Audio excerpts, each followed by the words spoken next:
All right. Well, as Buck does for himself, I will continue that, and I would like to just take a moment and pray for myself in today's sermon. Yeah. Father, I'd just like to thank you for this opportunity. I don't take it lightly. I take it with all that I can give and all that of my ability to speak, to just glorify you. And I pray that you just anoint me with your Holy Spirit and just lead the way with this sermon. I would appreciate that. In your name, amen. All right. Expectations. What do you expect? Did you expect today to see me wearing a tie? Did you? Yeah? Yeah.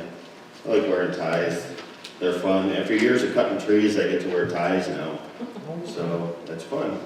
Did you expect to see such a wonderful looking crowd today?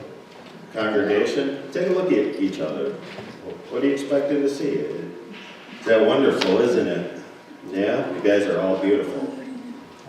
But what I need is two people that aren't afraid to be up front. Who has no fear of large crowds? I think I'm looking at Becca and Bernie. Oh, Kessia wants to come. You guys pick which one. Oh, Becca's coming. All right, Becca and Kessia, come up here, please. Stand right there. Stand right there. No. Like, only the pastor's allowed on the stage. All right, come over here. Come over here. I'm just kidding. I expected them to listen. Now, one of you, come over here. You guys go to Kennerock, don't you? I expected that. All right. Here. Hold that up. Can you guys read that? What's that say? What's this one say? Hold that up, please. All right. I expect your room to be clean. Well, it's not happening. Why wasn't your room clean? Because I don't like to clean it.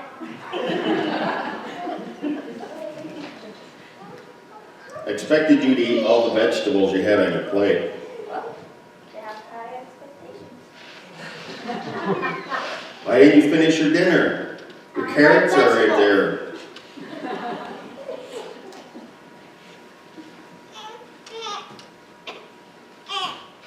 I expected you to shave before you came to church here. Yeah.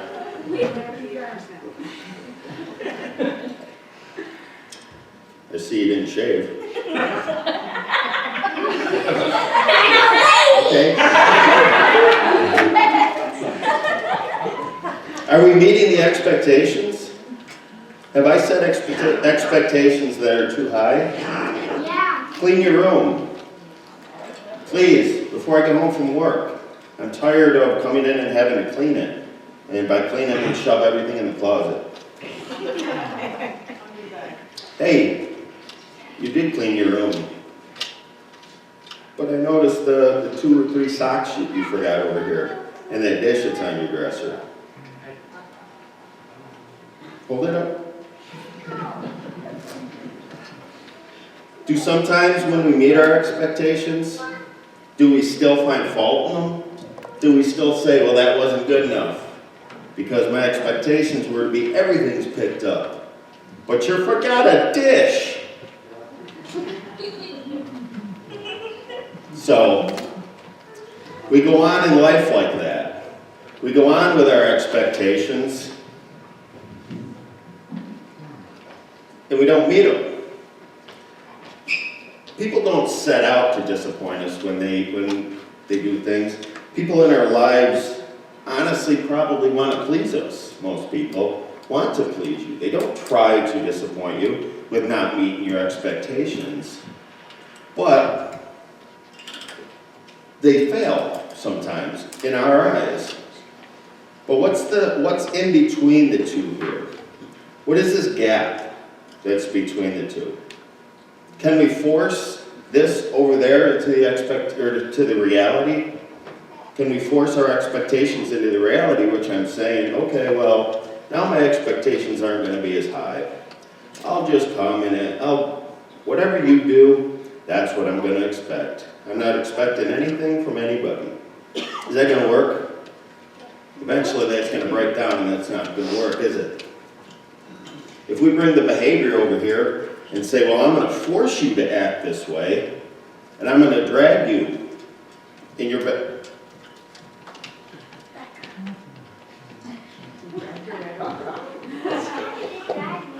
Are you running the show? He wasn't trying to use the force of it. Okay, so there's a gap. We can't bring that behavior over here. We can't do it. Because what will happen is they'll never meet it. We cannot force it to be together. And the easiest way that we can destroy the word we're talking about today is love. The easiest way to destroy that is to try to force them two together. Try to force them together, you're going to destroy that love. Because eventually, your expectations and the reality of the behavior is going to be too much for either of you.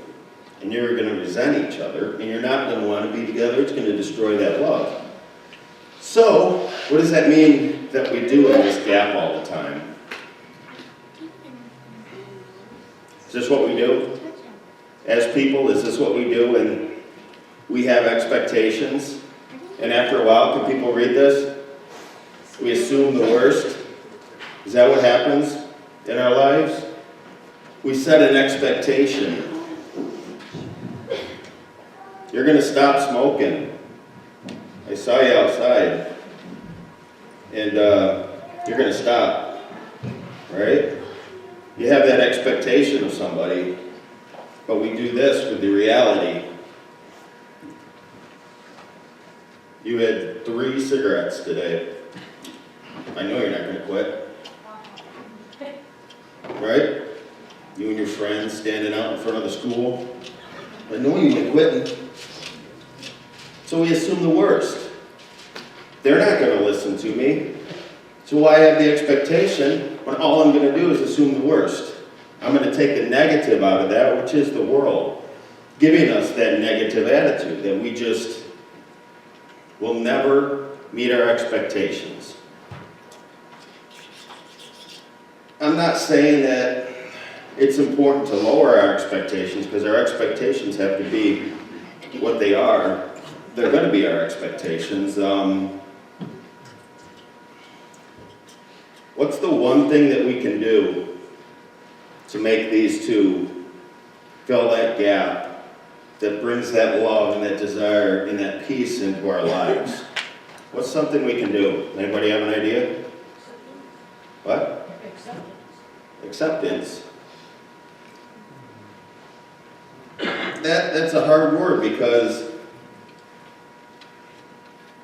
do you want to accept the behavior that's going on over there? Sometimes probably not. Your expectation is not to accept their behavior. It's a good word because it does tie into a part of it, but as a whole, by itself, acceptance is hard when you know the truth and you know God.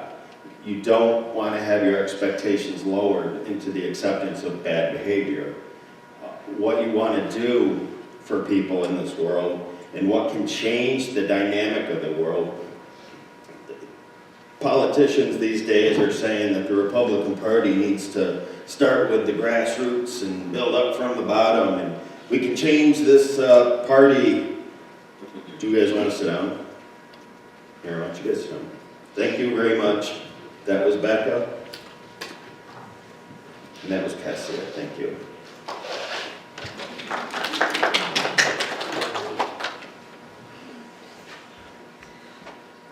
They didn't do as good a job as I thought they would. There's the expectation. What can we do to change lives in this world? To start from the grassroots for the Christians and in their hearts. What can we do? Amen. Can we believe the best about people?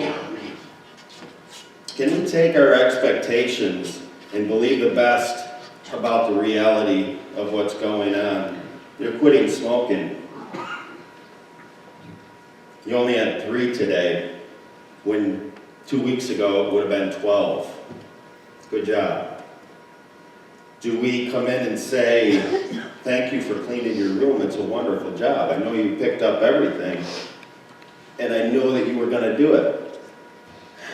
Do we sit at home saying, be home by 6 o'clock, and over here, you know he's not going to be home by 6 o'clock. Do we do this? Well, I knew he wouldn't be home. Or do we do this? Well, I know he must be caught up in a meeting, or somebody ran into him and he's talking. I know that he'll be home when he gets home. Do we do that? Do we believe the best? And the reason I know that this can change our lives and this can change the society today is because the Bible tells me. So, isn't that a song? I guess I didn't finish with it. If we look at 1 Corinthians 13:7, which is the key verse of this whole thing, of the whole expectations, you'll see in there where it says, it always protects, always trusts, always hopes, always perseveres. The word I want to use in there is always trusts. It takes trust to do this, doesn't it? It takes trust in something, in the person, in God, in love, to believe the best about people, to believe that that person's not going to disappoint you. And what does that do? More is caught than is taught. You sit over here and you believe the best about that person. They're going to realize that. They're going to see that. They're going to know that you believe the best about them. And they're going to want to then start meeting your expectations if they know you believe the best about them. If you trust in them and you give them your whole love. And it's a very powerful thing once you start to do that. And in verse 7, I'd like to just look at the first passage there in verse 7 where it says, it always protects. Love protects you. It covers you like a blanket of truth. It holds you in and protects you from anything that wants to come against you. It always trusts. Let's take that as it believes all things. There's a different version in the International Standard Version. It says, she bears up under everything, believes the best in all. There is no limit to her hope, and never will she fall. Mark 9:23. Jesus was talking to a man about his son who had evil spirits, and he was trying to ask God if he could, or ask Jesus if he could release his son from the evil spirits, and release the evil spirits from his son. And the man said, but if you can. Jesus responds to him, but if you can, said Jesus, everything is possible for the one who believes. All you got to do is believe and trust. And that's going to build the love in your heart. Take the best and kindest views of all men in all circumstances, as long as it's possible to do so. It is the opposite to the common spirit, which drags everything into doubt, paints it into the darkest colors, and makes the worst of it. Love is entirely alien from the spirit of the world. And it is. Everybody wants what they want, and they want it now, and nobody's going to meet up to what they expect them to be. If we take that and we don't return with love, how are we going to teach anyone? How are we going to reach anyone as Christians if we ourselves are not trusting and loving each other and believing the best in each other? There's a word that comes along with that. Anybody know what the word is? No? Got y'all stumped? Yeah. Grace. Is that grace? Do we show grace when we love other people and we believe the best in them? Do we show our grace to them?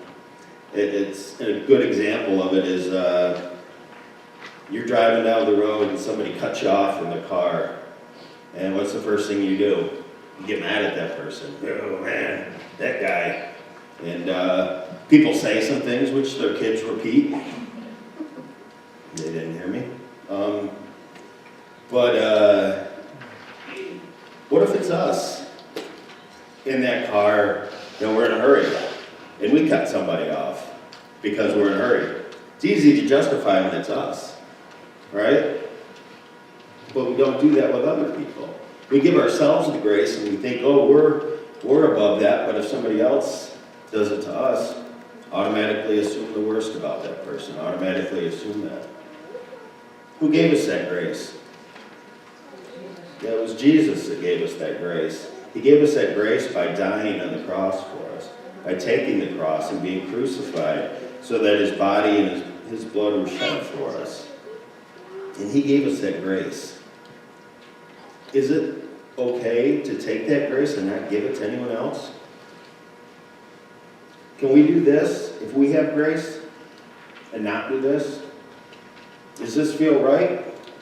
If we know we're given that grace from the cross and he loves us with that grace, are we not to be examples of Christ?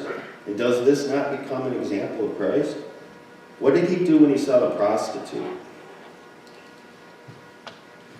He told her, go and sin no more, and gave her that grace. So today when Buck comes up and he does the communion today with the intinction style as we come forward and stuff, I would just like to ask all of you, look inside yourselves and look inside your heart. Are you given that grace that you got? Are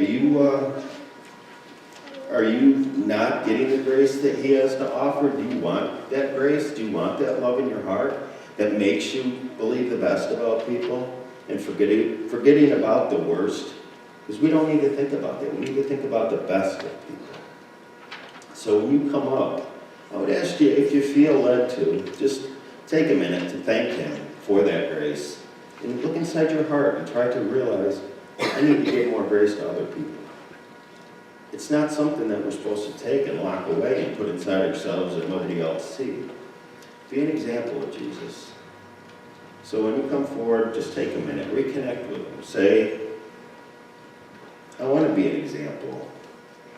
I want my world to be full of expectations that I can help other people meet. Just take a minute and consider that if you would. And I'd ask Buck to come forward now and do the communion.